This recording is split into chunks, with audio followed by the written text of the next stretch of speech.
Venus, the oldest. The middle child would be Supernova. And finally, my youngest is Alpha Centauri, named after the closest star to planet Earth. Then there's Brianna's dog, Indiana, who doesn't really have a space name. I wonder if she'd be receptive to changing her name. Picking out a space name isn't exactly as easy as it sounds. If you were gonna name your next dog, say, a space name, what would it be? Let me know in the comments below. Today is Bree's birthday. This is the cake your mom gave you. The thing that she wanted to do was go to the Space Museum. Why is it in French? For kicks. Bon anniversary, Bree? I think it's bon anniversaire. Oh, nice. Good accent. We're gonna take the Ford Fiesta and drive it to Mississippi. It's good to have good weather on your birthday. So when Ford came to me, they're like, all right, we'd like to give you this Ford Fiesta to drive around for several months, go do lots of stuff.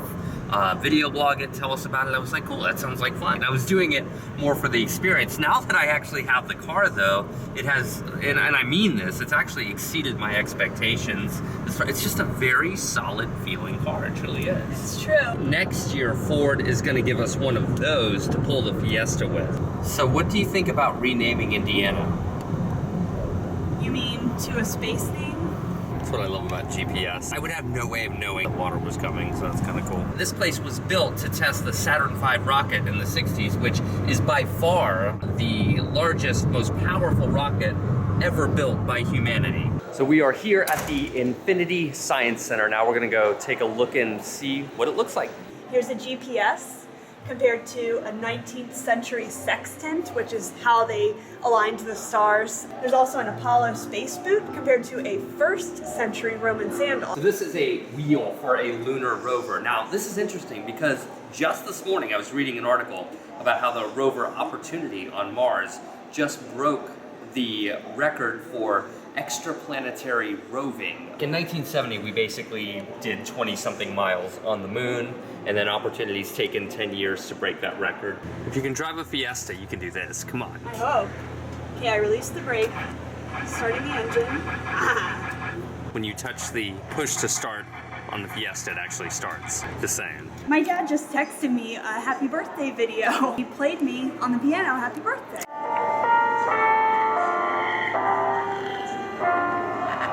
I love when my dad plays the piano. I love you, and thanks for the video, and we will take you up on dinner tonight.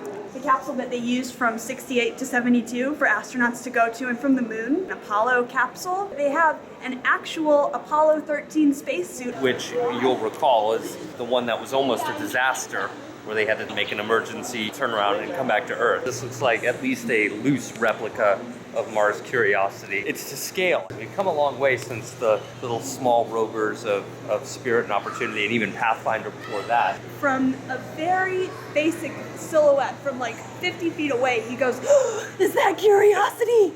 He's like, so, I mean, I've never heard you sound more like an excited 8-year-old boy. Well, yeah, Curiosity just has really captured my imagination. This is an actual moon rock. There's something really fascinating when you think about a rock from something outside of Earth. This is a full-size model of the Goddard rocket. It was the first successful liquid-propelled rocket ever. 1926 it was launched. And it went, can you guess how far in the air? How far? 41 feet. And that's only 1/10 of the size of Saturn V. This is one of the engines that they have tested at the John Stennis Space Center over the years here, the F1 rocket. Now this is the most powerful rocket engine ever built. But not only that, it took 5 of these to launch the Saturn V rocket, which would take man to the moon in the 60s and 70s during the Apollo missions. It's really cool. These are their testing sites for rockets like Saturn V. They're even building a 3rd one, which I think is really nice to hear because, you know, the space program has been kind of iffy. You have to park your car at least 2 miles away from these testing sites, or else all the windows of your car could shatter. The Destiny module, which was actually added to the International Space Station in 2001. It's the primary science testing site on the space station now. I'm hoping it's anti-gravity. Nope. Someday I will find an anti-gravity place that I can go and be weightless. It seems like it would be really frustrating to try and sleep while weightless, doesn't it? There's even stuff on the ceiling, because since you're weightless, why not? They actually grow plants with LED lights. This is how they grow plants in space without soil. 50 years of peaceful exploration. How long until we have space wars? I don't Which know. planet do you think we'll go to war with? Tell Bree happy birthday in the comment section below too. We'll see you in the next video. Is that your impression of me? The Zach George on Facebook. Like us.